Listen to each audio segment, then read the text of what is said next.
తాకట్లో ఉన్న మీ బంగారాన్ని విడిపించి ఆ రోజు ఆన్లైన్ రేటుకి కొంటాం. Sharma gold company. ఆమె మెడలో 12 ముళ్ళు. ఏంటి ఆశ్చర్యంగా ఉందా? మెడలో 3 ముళ్ళు వేస్తారు కదా, 12 ముళ్ళు ఏంటి అని షాక్ అవుతున్నారా? ఒకరితో పెళ్ళైతే 3 ముళ్ళు, కానీ ఆమెకు ఏకంగా 4గురితో పెళ్ళైంది.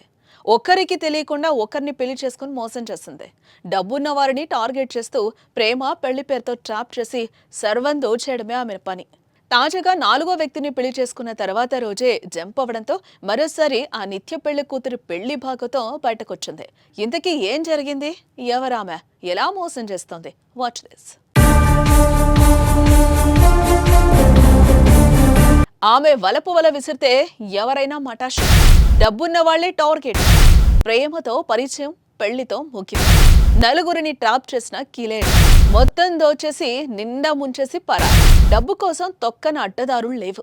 సంపాదనే లక్ష్యంగా ఎన్ని వెర్రి వేషాలైనా వేస్తున్నారు కొందరు కేటుగాళ్ళు. ఈజీ మనీకి అలవాటు పడి మంచినీళ్లు తాగేంత ఈజీగా మోసాలు చేస్తున్నారు. డబ్బు కోసం పవిత్రమైన పెళ్లిని వాడుకుంటున్నారు.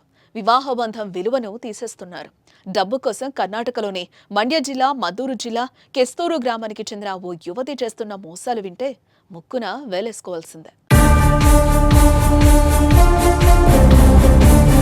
పేరు వైష్ణవి. మంచి పేరు పెట్టుకున్న ఈ యువతి మహాముదురు. డబ్బున్న వారిని టార్గెట్ చేస్తూ ప్రేమ పేరుతో వారికి దగ్గరై పెళ్లి వరకు తీసుకెళ్తే అప్పుడు చావు దెబ్బ కొట్టడం ఈ కిలేడి స్టైల్. ఆమె వంచనకు తాజాగా బలైన యువకుడి పేరు శశికాంత్. అతడిది కూడా మండ్య జిల్లానే. వైష్ణవితో శశికాంత్కు పరిచయం ఏర్పడి ప్రేమగా మారింది. 8 నెలలుగా ప్రేమించుకున్నారు.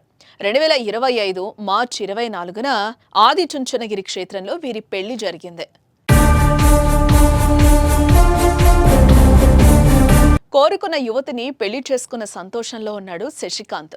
పెళ్లి తర్వాత రోజు కొత్త దంపతులు గౌడగిరి చాముండేశ్వరి ఆలయానికి కారులో బయలుదేరారు. అయితే ఉమ్మడిహళ్లి గేట్ వద్ద వాటర్ బాటిల్ కోసం శశికాంత్ కారు దిగగా అప్పటికే వేసుకున్న ప్లాన్ ప్రకారం వెనకాల వచ్చిన కారులో వైష్ణవి ఎక్కి జంప్ అయింది. అతడొచ్చి చూసేసరికి వైష్ణవి కనిపించకుండా పోవడంతో పోలీసులకు ఫిర్యాదు చేయగా అసలు విషయం వెలుగులోకి వచ్చింది. గతంలోనూ ఆ యువతి ఇలాగే 3 పెళ్లిళ్లు చేసుకుని 3గురిని మోసగించిందని విచారణలో తెలిసిందే. ధర్మస్థలిలో హార్సన్ కు చెందిన రఘుతో మొదటి పెళ్లి, శివతో రెండో పెళ్లి, రఘుతో 3వ పెళ్లి జరిగిందని, ఇలా 3గురిని ప్రేమ పెళ్లి పేరుతో మోసం చేసి డబ్బు, నగలతో పరారైనట్లుగా కేసులు నమోదైనట్లుగా పోలీసులు వెల్లడించారు. పోలీసులు చెప్పిన విషయాలతో శశికాంత్ మాట నోట రాలేదు.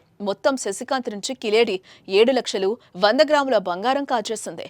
తాము పేదవారమని చెప్పి మాటలతో మాయ చేసి అందిన కాడికి దోచేసి అతను చూసి పారిపోయింది. ఇలాంటి మోసాలకు ఇప్పుడు లెక్కలేదు. నిత్య పెళ్లి కూతుళ్లు, నిత్య పెళ్లి కొడుకులు ఎక్కువైపోయారు.